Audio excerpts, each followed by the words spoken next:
नमस्कार मंडळी, मी मनीषा शेतकरी कन्या स्वागत करते आपल्या यूट्यूबवरच्या नवीन व्हिडिओमध्ये। तर बघा मंडळी, आपल्या आता आळ्याचं पाला खायचं जे आहे ना ते आता संपलेलं आहे आणि आता आपल्याला याच्यावरती जे आहे ते आपल्याला जाळ्या जे आहेत ते टाकून द्यायच्या आहेत। तर म्हणलं तुम्हाला दाखव व्हिडिओमध्ये। तर काही जण ज्यांनी रेशीम शेती करतात त्यांना माहिती आहे की आळ्या ही काय बनवतात, आणि ज्यांनी नाहीत करत त्यांना वाटतं की ह्या आळ्या काय करतात। तर ही आळ्या जे आहेत ना आपल्या, ते आता आपल्या कोश बनवतात। तर मी दाखवते तुम्हाला कशा पद्धतीने, एखादा दाखवेन बी हो का। आता ही इथे जी आळी आहे ना, हिला आता पाला नाही खायचा आहे, हिला आता जाळी पाहिजे, म्हणून आता ती जाळीसाठी वर येऊन बसलेली आहे। आणि आपण वरी जर जाळी दिली ना टाकून, ती आळीवरी त्याच्यावर जाऊन कोश बनवते।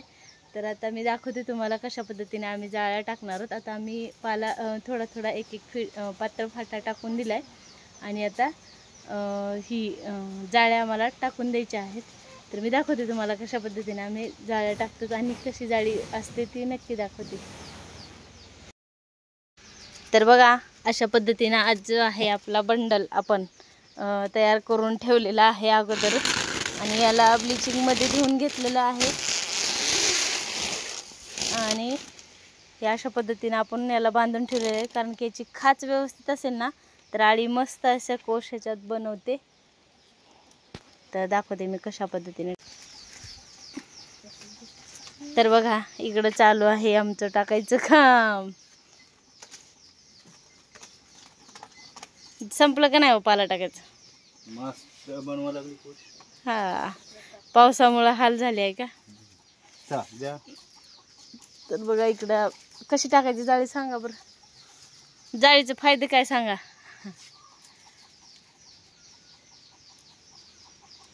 हे कोश ह्याच्यामध्ये बी बनवू शकते, पण ह्या पाल्यामुळं कोश ही बनवा लागली बघा। पण काय होतंय, ही ओलसर राहिल्यामुळं कोश ढागाळ बनते। तिच्या शरीरामध्ये जेवढं पाणी आहे तेवढं पाणी हे कोश बनवायच्या अगोदर बाहेर काढते।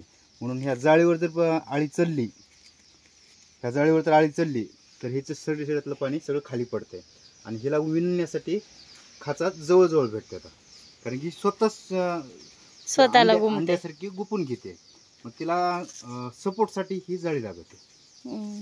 काय हो काय चढले तर ही बनवा लागली बघा, ही सपोर्ट घ्यायला लागली आळी। आता खायचं काम संपलं का आळीचं? आळी खाली राहत नाही अजिबात पानाच्या वर, आणि खायचं असलं की पानं सोडत नाही। आणि आता बघा हो का, अशा पद्धतीने आता बघा इथं जाळी टाकल्या तर याच्यावरती चढलेल्या पण आहेत आळ्या, आणि आता ते मस्तपैकी अशा कोश बनवतील। मी दाखवेन तुम्हाला कोश बनवल्याच्या नंतर पण। तर बघा इकडं कसं चढायला लागतात। तर बघा इकडं सुरू आहे टाकायचं, तर सगळीकडं टाकायचं काम सुरू आहे। तर बघा मंडळी, फायनली आपल्या जे आहेत जाळ्या, तर बघा पूर्ण झाल्यात आता अंतरून। तर मी तुम्हाला दाखवते बॅक कॅमेऱ्याने कशा टाकल्यात आम्ही ते। तर बघा अशा पद्धतीने जे आहेत आपल्या जाळ्या, त्या आपण अशा टाकलेल्या आहेत। तर बघा आता पूर्ण आळ्याचं आता का नाही खायचं काम संपलेलं आहे, आणि ती अशा पद्धतीने बघा कशी गुपते, असं तिच्या तोंडातूनच धागा निघते आणि तिचं असं गुंपायचं सुरू असते बघा स्वतःला। तरी मी दाखवेन पुन्हा पुढच्या व्हिडिओमध्ये आणि कोश कसा बनवलाय। तर बघा आता एक पण खाणार, ते पान आहे बघा, तिनं कशी खात होती तसं आता नाही खाणार, कारण की हिने इथंच आता गुंपायचं सुरू केले। तर बघा पूर्ण जे आहेत आपल्या रॅकवर, तर जाळ्या झालेल्या आहेत आता टाकून, आणि सगळ्या आळ्यांचं काम तेच सुरू आहे गुपायचं। ते तोंडातून धागा निघते ना, त्याच्यामुळे ती तोंड हलवते आणि धागा येते तिच्या तोंडातून। बघा हे कसं अशा पद्धतीने कसं आहे धागा, बघा ती कसं बनवते। तर आपल्या झालेल्या आहेत आता जाळ्या टाकून, आणि आळ्यांचं सुरू आहे आता कोश बनवायला।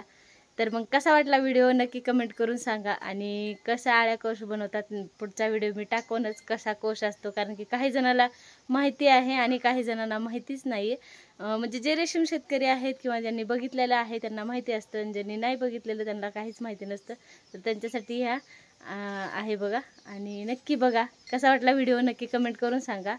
आणि जर कोणी नवीन असाल तर नक्की चॅनलला सबस्क्राईब करा, आणि आपल्या व्हिडिओला लाईक करा, कमेंट करा, शेअर करा। भेटू पुढच्या व्हिडिओमध्ये।